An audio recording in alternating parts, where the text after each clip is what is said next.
भाइयों नमस्कार। आज हम आप लोगों के बीच में धान में लगने वाले प्रमुख कीड़ों एवं बीमारियों के बारे में जानकारी लेकर उपस्थित हुए हैं।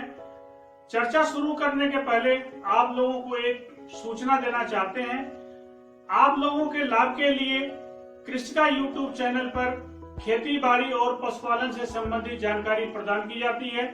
इस चैनल को लाइक करें, सब्सक्राइब करें एवं दूसरे किसान भाइयों को शेयर करें ताकि ये महत्वपूर्ण जानकारी अधिक से अधिक लोगों तक पहुंच सके।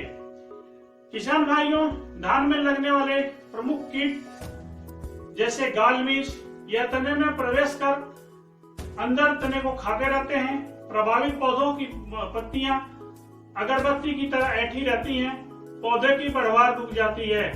इसके नियंत्रण के लिए 250 ग्राम एसीफेट या इमिडाक्लोरोपिड 200 मिलीलीटर मात्रा 80 से 100 लीटर पानी में घोलकर छिड़काव करना चाहिए। धान का तना बेधक कीट की इल्लियां प्रारंभ में पत्तियों के ऊपर धारी बनाती हुई खाती हैं। एक सप्ताह बाद तने में छेद कर प्रवेश कर जाती हैं और अंदर ही अंदर तने को खाती रहती हैं, जिससे पौधे का बढ़ने वाला भाग सूख जाता है, जिसे डेड हर्ट कहते हैं। पौधे की बालियां निकलने के समय प्रकोप होने पर बाली सूखी निकलती है। इसके नियंत्रण के लिए जब कीट पत्तियों पर 10 से 15 दिन के अंदर अंडे देते हैं, उसी समय लैंडासाइलोथ्रीन का 250 से 300 मिलीलीटर मात्रा 80 से 100 लीटर पानी में मिलाकर प्रति एकड़ की दर से छिड़काव करना चाहिए। धान रोपाई के 20 से 25 दिन पर फिफ्रोनिल 6 किलोग्राम या राइनेक्सिपिर 4 किलोग्राम प्रति एकड़ की दर से प्रयोग करना चाहिए। अगर कीट का प्रकोप हो गया हो तो प्रोफिनोफास प्लस साइपरमेथ्रिन 250 से 300 मिलीलीटर मात्रा 80 से 100 लीटर पानी में घोलकर प्रति एकड़ की दर से छिड़काव करना चाहिए। जैविक नियंत्रण में प्रीस्टाप 500 मिलीलीटर मात्रा 100 लीटर पानी में घोलकर प्रयोग करें।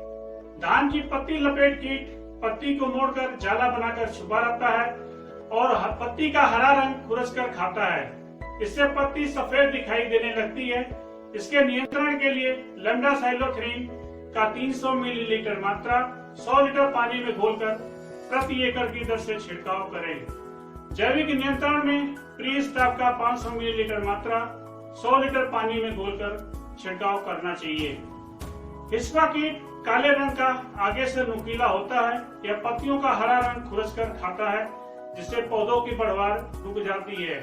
इसके नियंत्रण के लिए प्रोफिनोफास प्लस साइपरमेथ्रिन 300 मिलीलीटर या क्लोरोपारीफास प्लस साइपरमेथ्रिन का 400 से 500 मिलीलीटर मात्रा 100 से 120 लीटर पानी में घोलकर प्रति एकड़ की दर से छिड़काव करना चाहिए।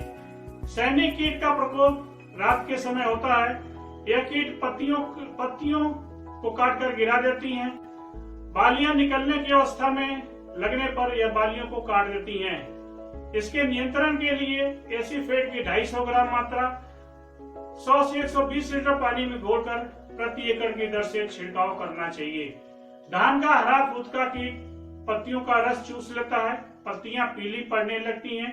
इसके नियंत्रण के लिए लैंडासाइलोथ्रीन का 300 मिलीलीटर मात्रा 100 से 120 लीटर पानी में घोलकर छिड़काव करना चाहिए।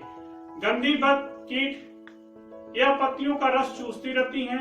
बालियां निकलने पर प्रकोप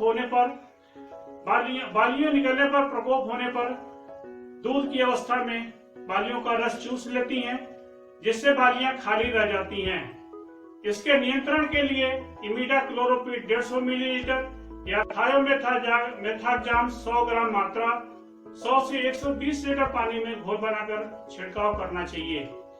भूरा फुदका जिसे बीपीएच भी कहते हैं, इस कीट का प्रकोप बाली निकलने की अवस्था से लेकर बाली पकने तक होता है।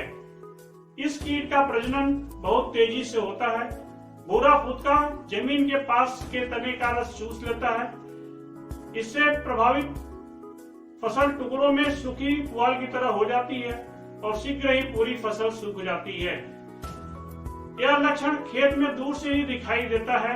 इसके नियंत्रण के लिए बुप्रोफेजिन 300 से 350 मिलीलीटर मात्रा प्रति एकड़ की दर से छिड़काव करना चाहिए। किसान भाइयों, धान में कुछ प्रमुख बीमारियों का प्रकोप होता है, जैसे खैरा रोग, जिंक की कमी से होने वाला रोग है। इसमें पत्तियां कथई रंग की हो जाती हैं। इसके नियंत्रण के लिए 5 किलोग्राम मोनोजिंक प्रति एकड़ की दर से प्रयोग करना चाहिए।